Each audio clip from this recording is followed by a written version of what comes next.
கொண்டு வராங்கன்ற செய்தி எனக்கு வந்தது. வரும்போது சரி அன்னைக்கும் இதே மாதிரி தான் கொண்டு வந்தாங்க, வலசரவாக்கத்துலேருந்து கொண்டு வந்தாங்க.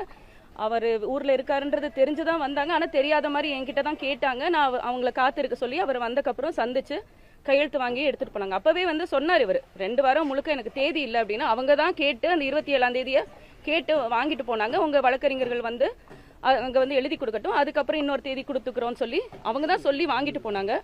நேற்று வழக்கறிஞர்கள் போன போது எழுதி வாங்கிக்கிட்டு உடனே அங்கேருந்து கிளம்பிட்டாங்க சம்மன் எடுத்துகிட்டு. ஆனால் தேதி என்னன்னு அவங்களுக்கும் தெரியாது. மாதிரி வராங்கன்னு சொன்னாங்க. சரி வந்தால் இன்ஸ்பெக்டர் நம்ம சந்திச்சு பேசி சம்மனை கையெழுத்து போட்டு வாங்கிக்கலான்னு தான் நான் இருந்தேன். அப்படி ஒருவேளை எங்ககிட்ட கொடுக்க விருப்பம் இல்லைன்னா வீட்டில் எல்லாரும் இருந்தாங்க, வேற யார்ட்டையாவது கொடுத்துருக்கலாம், இல்லை என்கிட்டயே அவங்க சந்திச்சு கொடுத்துருக்கலாம். அவர் ஊரில் இல்லைன்றது எல்லாருக்கும் அவங்களுக்கு நல்லா தெரியும். கிருஷ்ணகிரியில் இருக்காருன்றது தெரியும். அவரை சந்திச்சு அங்கே கூட அனுப்பியிருக்கலாம். அங்கே இருக்கிற காவல் நிலையத்தில் அனுப்பி கூட அவர்கிட்ட கொடுத்துருக்கலாம். அதுவும் கொடுக்கல. வந்தவங்க எதுவுமே சொல்லலை, சம்மனை ஒட்டிட்டு போயிட்டாங்க. நான் வந்து எனக்கு தம்பி சுபாகர் தான் கூப்பிடுறாரு. கூப்பிட்டுட்டு நான் வெளியே வரேன், இந்த மாதிரி ஒட்டிட்டு போயிட்டாங்க. நீனா சரி ஒட்டி இருக்கட்டும்னு சொல்லிட்டு கொஞ்சம் நேரம் விட்டு தான் நான் கீழே இறங்கி வரேன். நம்ம வழக்கறிஞர் சொல்கிறாங்க சரி காவல்துறை ஒட்டிட்டு போயிட்டாங்கன்னா நீங்கள் எடுத்துருங்க அதை அப்படின்னு சொல்கிறாங்க. எனக்கு அது என்ன பாலியல் குற்றம்னு போட்டு எத்தனை வருஷமாக தான் இருப்பீங்க. சரி இப்போ வந்து நீதிமன்றம் விரைவுபடுத்த சொல்லியிருக்கு. அது என்ன இப்போ உடனே அடுத்த நாளே வரணும்னு சரி ஒரு ஊரில் இல்லைன்னு தெரியும், நீங்கள் வேணும்னே இதை செய்கிறீங்கன்றது எனக்கு தெரியும். நான் வீட்டில் இருக்கேன், என்கிட்ட அதை பேசிட்டு கூட நீங்கள் ஒட்டிட்டு போயிருக்கலாம். வந்து யாருமே இல்லாத வீட்டில் வந்து ஒட்டிட்டு போன மாதிரி நீங்கள் ஒட்டிட்டு போயிட்டீங்க.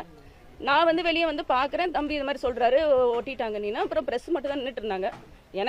எனக்கு ரொம்ப அன்னீசியாக இருந்தது அவங்க முன்னாடி வர்றதுக்கு. நான் அது நைட் ட்ரெஸ்ஸில் இருந்தேன், நான் வெளியே வரல. சரி தம்பியை தான் கிளிங்க தம்பி, இல்லை போலீஸ் போகணும், போலீஸ் போயிட்டாங்க அப்படின்னு சொன்னார். அதனால நான் கிளிக்க சொன்னேன், நான் தான் கிளிக்க சொன்னேன். அவரை நான் படிக்கிறதுக்காக கிளிக்க சொன்னேன். அவர் கிழிச்சு என்கிட்ட கொண்டு கொடுத்தாரு. கொடுத்துட்டு நான் அந்த உள்ளே உட்காந்து அது 2-3 கிழிஞ்சதுனால உட்காந்து அதை படிச்சுக்கிட்டு இருந்தேன். அந்த தேதியை பார்த்துட்டே வந்து அடுத்த நாளே வர சொல்லியிருக்காங்களே, அன்னைக்கு இவங்க அப்படி ஒத்துக்கலையே அப்படி சொல்லலையே அப்படின்னு சொல்லிட்டு நான் அந்த தேதியை பார்த்துட்டு இருக்கேன். அப்போதான் எனக்கு தெரியல நடந்தது என்னன்னு எனக்கு தெரியல. இந்த கேட்டுக்கு உள்ளே தான் அது கேட்டுக்குள்ளே நடந்தது. நான் அங்கேருந்து உட்காந்து பார்க்கும்போது கேட்டு திறந்தது மட்டும் கேட்டுச்சு, பார்த்தேன். நான் எடுத்த உடனே ஒரு பிரவீனோட சத்தம், என்ன நீ தள்ளுறியான்னு ஒரே சத்தம்.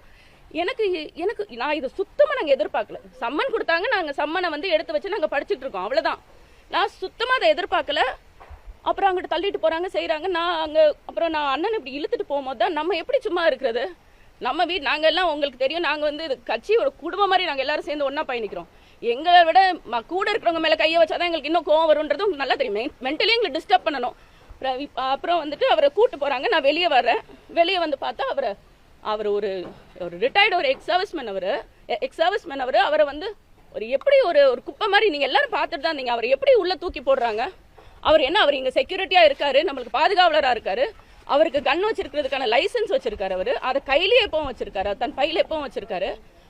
அவரை அப்படி உள்ள தூக்கி போட்டு கொண்டு போறீங்க. நான் பார்த்துட்டு நான் போறேன். எனக்கு முதல் என்ன நடந்ததுன்னு தெரியாது. நான் போய் அவர் பிரவீனை அணுகும்போது, இன்ஸ்பெக்டர் அணுகும்போது அவர் சொல்றாரு, பாருங்க என்ன நடந்தது, என்ன பண்ணிட்டாரு பாருங்கன்றாரு. அப்போ சட்டை கசங்கி இருக்கு, அது கொஞ்சம் கலைஞ்சிருக்கும். நான் அண்ணன் எதுவும் தள்ளிட்டாரோ இல்லை வார்த்தை எதுவும் தப்பா பேசிட்டாரோன்ற ஒரு எண்ணத்தில் தான் சரி சாரி சார் நீங்கள் விடுங்க சார், நான் இது அவங்க கைதளவுக்கு கொண்டு போவாங்க, ரிமாண்ட் பண்ணுவாங்க, நம்ம துளியை அந்த மாதிரி ஒரு சூழ்நிலையே இல்லை. ஆனால் இவங்க வந்து அதை ஸ்கிரிப்ட் பண்ணிட்டாங்க.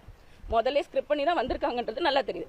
ஏன்னா வலசரவாக்கம் காவல்துறை அவங்க வந்து ஒட்டுனதோட கிளம்பிட்டாங்க. அவங்க உடனே கொஞ்ச நேரத்திலேயே நீலாங்கரை போலீஸ் இங்கே உடனே வந்து அதை பார்க்கணுன்ற என்ன தேவை இருந்ததுன்னு எனக்கு தெரியல. அப்படின்னா நாங்கள் எப்போ அதை கிழிச்சிருந்தாலும் உடனே கிளிக்காட்டியும் மாலையில் கிழிச்சிருந்தாலும் நீங்கள் இந்த வேலையை பண்ணியிருப்பீங்க. யார் கிழிச்சதுன்னு சொல்லி வந்து கூட்டு போயிருப்பீங்க. அண்ணன் அமல்ராஜனை கிழிக்கவும் இல்லை, அவர் அங்கே நின்னவரை அவர் தள்ளவும் இல்லை. ரொம்ப நன்றி மீடியாவுக்கு, உங்கள் இது சரியாக கவர் பண்ணியிருந்தது. அவர் எதுவுமே பண்ணலை. அவர் நிறுத்தி கதவை கேட்டை திறந்து கேட்குறாரு. கேட்டதோட பிரவீன் தான் தள்ளிட்டே உள்ளே வந்து அவரை வந்து கூடவே 2 போலீஸும் வரணுன்ற தேவை என்ன இருக்குன்னு எனக்கு தெரியல.